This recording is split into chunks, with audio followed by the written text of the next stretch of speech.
Liquid have a 29.4% win rate in the last 3 months. Liquid lost to Spirit. Liquid lost to G2. Liquid lost to Vitality twice, but it was close. Liquid almost lost to Not. What I can tell you is that Liquid did actually lose to Virtus.pro's Academy roster, which to be honest is unforgivable for a team looking to beat top 5 opposition. In fact, the last time Liquid actually beat a top 5 organization in CS was back in February on the 3rd in Kato, when Liquid beat Mouse 2-0 pretty convincingly, but that was with Twist still IGLing. In fact, if we look at the last 6 months in this roster, the ratings kind of stink. The only player above a 1.02 is Twist at 1.09, but Ultimate at a 1.02 is actually the same rating that Brokey had when everybody was calling for his head in FaZe and he was benched for a few months. So I kind of want to figure out what's going on, because this is not a hate video. I'm a huge fan of all of these players and of the organization. I think they're a great mix of players, and it's really baffling why this team doesn't work. There's obviously a mix of factors, with Nertz having a big fall off from his incredible form on Ents and Heroic. We've also got Naf, who is slumping so hard even he thought he should be removed from the team. But I think what's more fucked about this team is just the history they've had together, some of the internal conflicts that may be happening. We've got about 5 years now of the organization making moves that range from pretty decent to minus JKS plus Nexa, and all that mixed with extreme pressure to bring the organization back to a good level, and also general Liquid bullshittery and chokery. I want you to take a little look with me at some of the recent and more further back history of Team Liquid, and we can try and get to the bottom of why this team is so shit. And if we start with one of the worst things that have happened to Liquid as of recent, it is no doubt their loss to Virtus.pro Porridges. This team, and listen to this, right, did not have a VRS ranking at all at the time that they played Liquid, and they had only played 12 maps together as a team. They were ranked number 83 on the world ranking, and I actually can't blame Liquid for wanting to internally fucking combust after losing.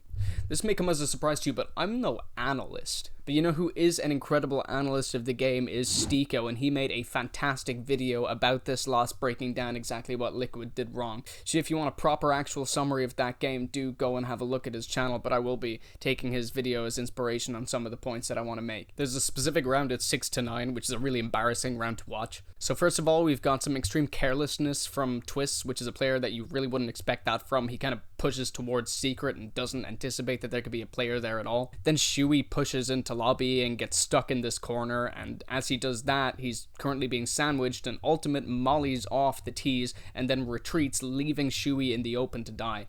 And then at 10-11, we've got another pretty awkward round to watch. They lose a half by A-pop, pretty uncoordinated one at that, where Shuey's pushed out into the open and Twist has an opportunity to save him or help him before the smoke blooms, but doesn't. And then Wonderful misses 2 op shots from heaven and dies.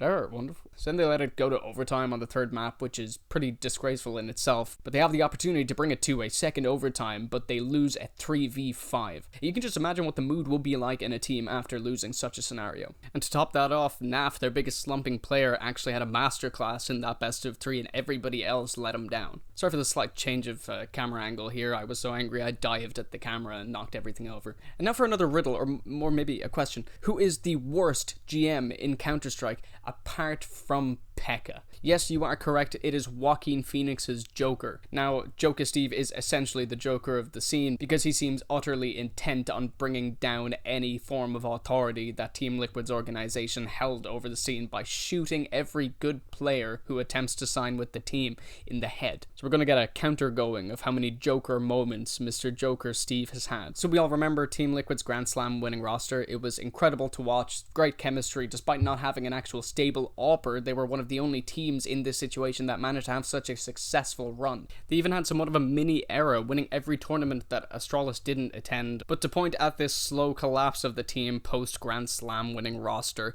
Nitro was removed in August 2020. This was of course during the online era of CS, and Stewie2K had actually been IGLing for a few months, which made it absolutely pointless for Nitro to be on the roster at all, which is a massive shame. I think Nitro was a really good IGL, very underrated, and the run that he had with Liquid when he rejoined in 2022. Don't talk it, that's for later. But when they removed Nitro, they made a move that actually really surprised me and a lot of the scene. You see this? It's Grim with hair. I'm not surprised he added Grim, I'm surprised he has hair. Up-and-comer Grim from Triumph is placed into shit roles in comparison to the usual star roles he played before. Plays like shit, but is expected to perform. I love when people do this with new players. There's so many ridiculous roster moves between this and the inevitable Cadian roster, all of which if you asked Jokasteve about, he would simply reply you wouldn't get it. But this will count as the first Joker moment, not because of Grim being a bad player, but because of what they did with him, and also because he has hair. Then in December of 2020, Twist kicked the bucket. He didn't die, but he moved to FaZe, citing issues with role overlap with Elige, and then they realized that the Stewie 2K IGL angle was not really gonna work, so they signed Fallen. At this point, he was considered a little bit washed but still capable, which is kind of crazy because now he's peaking again as an IGL in 2025. But this marks a big moment in Liquid's AWP problem and also their IGL problem because they've been unstable in these categories for pretty much the entirety of their existence. Now Liquid's 2021 was extremely unfortunate, only managing to make playoffs at the Blast Fall and World Finals. They were unable to make it to the playoffs of the Stockholm Major, losing best of ones to teams like Entropic and then being eliminated by FaZe. At this point, FaZe had not yet added ROPS, and they were still playing with Olaf Meister, who was so old that he had lost feeling in his arms and legs and had to be wheeled to the lands. And this is still only the second most embarrassing elimination that Liquid have faced to FaZe. There was also that famous moment of Stewie and Fallen beefing. To bail themselves out of another round like this. Fallen's dead, so is Stewie. A 6-5 lead.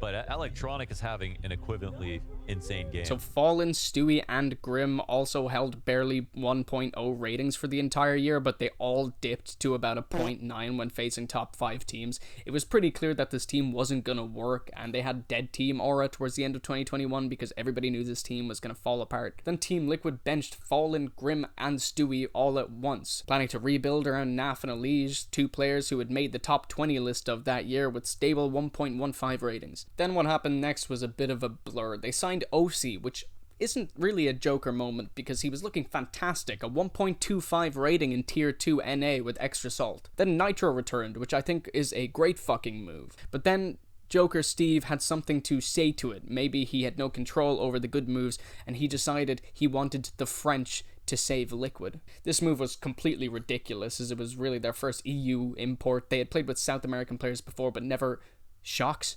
And the thing is, I mean, he was already kind of done by the time he was benched from Vitality. I get trying to add a veteran presence to the team, but had Naf and Elige not been around long enough, this is definitely a Jokasteve moment. Then after bombing out of literally everything like their lives depended on it, they decided to send the French back to France. As you can imagine at this point, players like Naf and Elige had just been through the ringer with this team. They had been dealing with pretty shitty pickups, as it turned out, for the last couple of years. There was rumors of people leaving and then not leaving, and it was all getting a bit confusing. Then came the roster of simultaneous hype and whimsical confusion. Yekindar was added to the roster on a trial period after leaving Virtus Pro, a move which was so insanely hyped at the time because Yekindar, well, he was the 8th best player of 2021, one of the best entries, if not the best in the scene at the time. At this point, he was being compared to players like Nico, and he was still very young. They had a successful run in Cologne upon adding Yekindar to the team where they made playoffs, so they added him permanently to the roster, and they actually played very, very well. The second season of 2022 was incredible for them. They were a stable top 5 team, and they didn't manage to win any trophies, but they had a couple semi-runs and even a couple final runs. This was the last time Liquid actually looked good, and that was almost 3 years ago. And this roster was actually looking great until the Paris Major 2023, a major in which famously all big teams, practically apart from Vitality, completely shit the bed. The playoffs were full of teams like Into the Breach and Apex, and teams that were typically considered Tier 2, but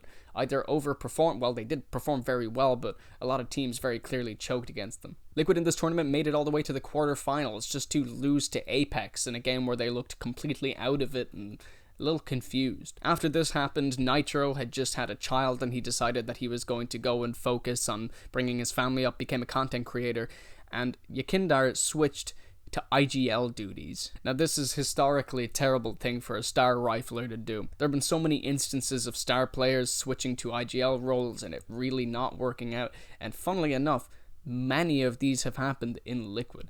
So Nitro left and Elige actually followed, moving to Complexity, assumedly just wanting a change of scenery after being on Liquid for so many years. And which up-and-coming NA players did Liquid sign to fill Elysian Nitro's shoes, you may ask? Well, you are dead fucking wrong. This was Jokersteve's big Joker moment. This was Joker killing Murray. This was Jokasteve pointing a Glock at the organization and letting it rip. Patsi and Rainwaker were signed to Liquid, making the team fully European plus OC and NAV. This happened on June 21st, 2023, and most people don't remember this or talk about it or want to remember this. This roster literally lasted 4 months with zero fucking results. Yekindar himself went on to explain that he felt he was a terrible IGL and that his emotions got the better of him in situations and it wasn't going to work out. See, I can only think of NAF being dragged through this, and I can't even blame him for slumping at the moment. That guy has went to the CS version of Vietnam. See, when Nafly is shown in the cameras and he's not feeling anything or showing any emotion, that's not him being chill. He's not a sloth. He's PTSD, post-traumatic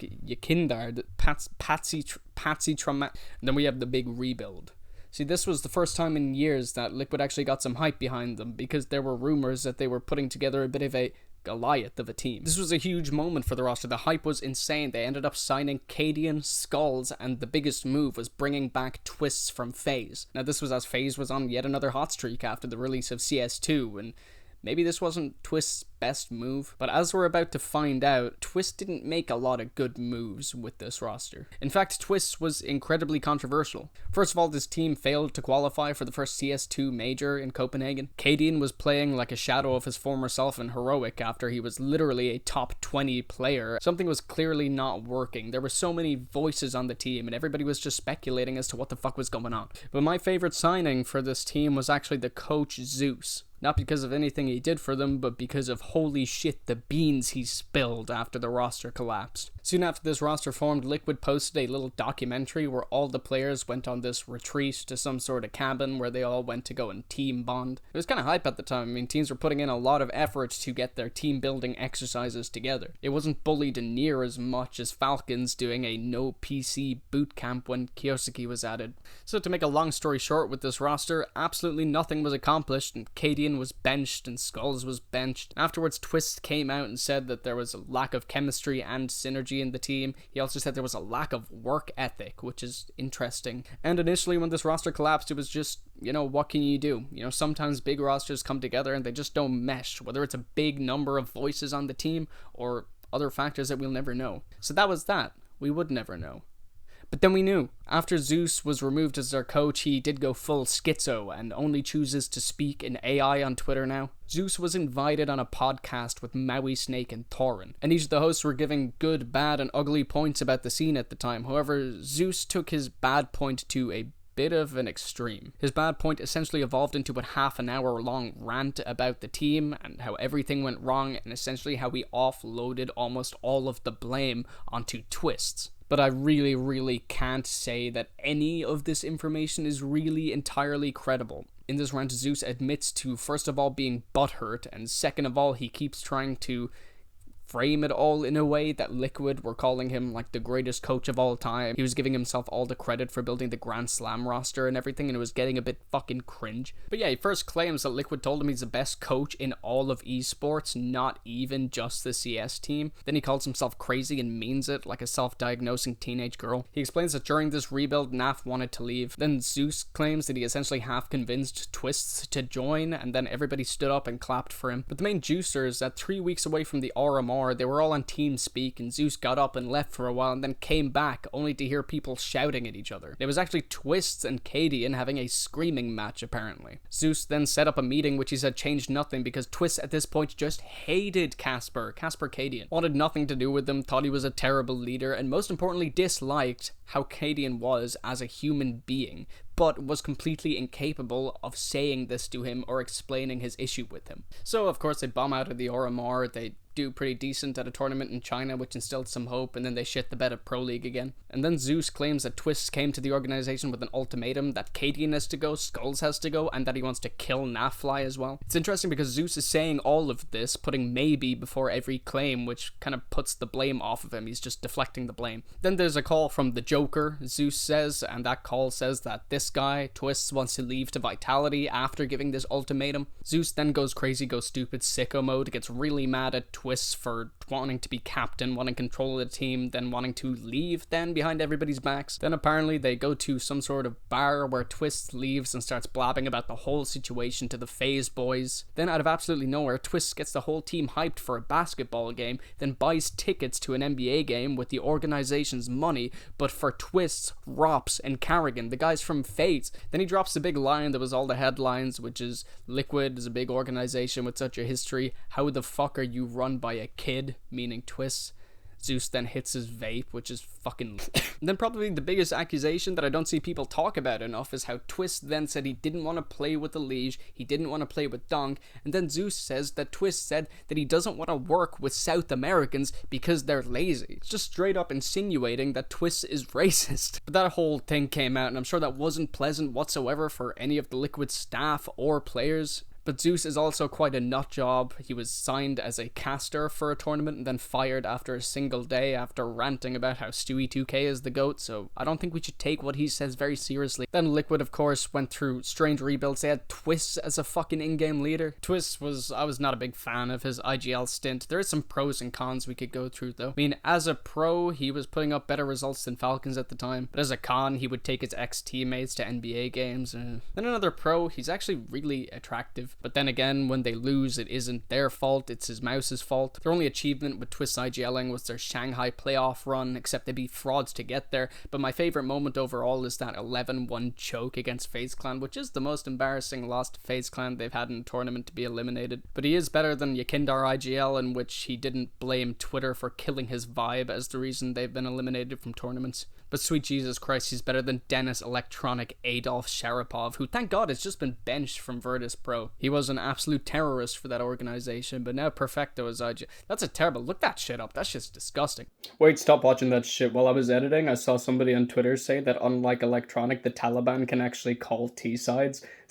The shout out for being funnier than me, you fucking Then Liquid is kind of close to where they are now. I mean, they cycled in JKS, they had a few other players, and now they've got Shui, a real IGL finally, and they've got Nertz, a player who's very good, and they just can't get their shit together whatsoever, and now they're actually in serious danger of missing the major entirely. They've signed up for a couple of tier 2 lands to try and get their VRS points up to actually qualify, but if they don't qualify, it's going to be an absolute disaster. It's not quite Astralis level of disaster, because Astralis missed, 4 or 5 fucking majors in a row? But still, for an organization of that stature with their prestige, it's nothing but a complete fucking disappointment. So all in all, I think why Liquid is struggling is probably a mix of terrible historical roster moves, team mismanagement, internal conflicts, poor results and poor timings, and just a general combination. I mean, there is no real answer. I'm just kind of creating a bigger picture, very poorly, some might say. But all we can do now is see their performance in the future and hope they qualify to the major, because all these players I'm really a big fan of, and I feel like they deserve to be at the major, especially Twist, who's been playing great recently,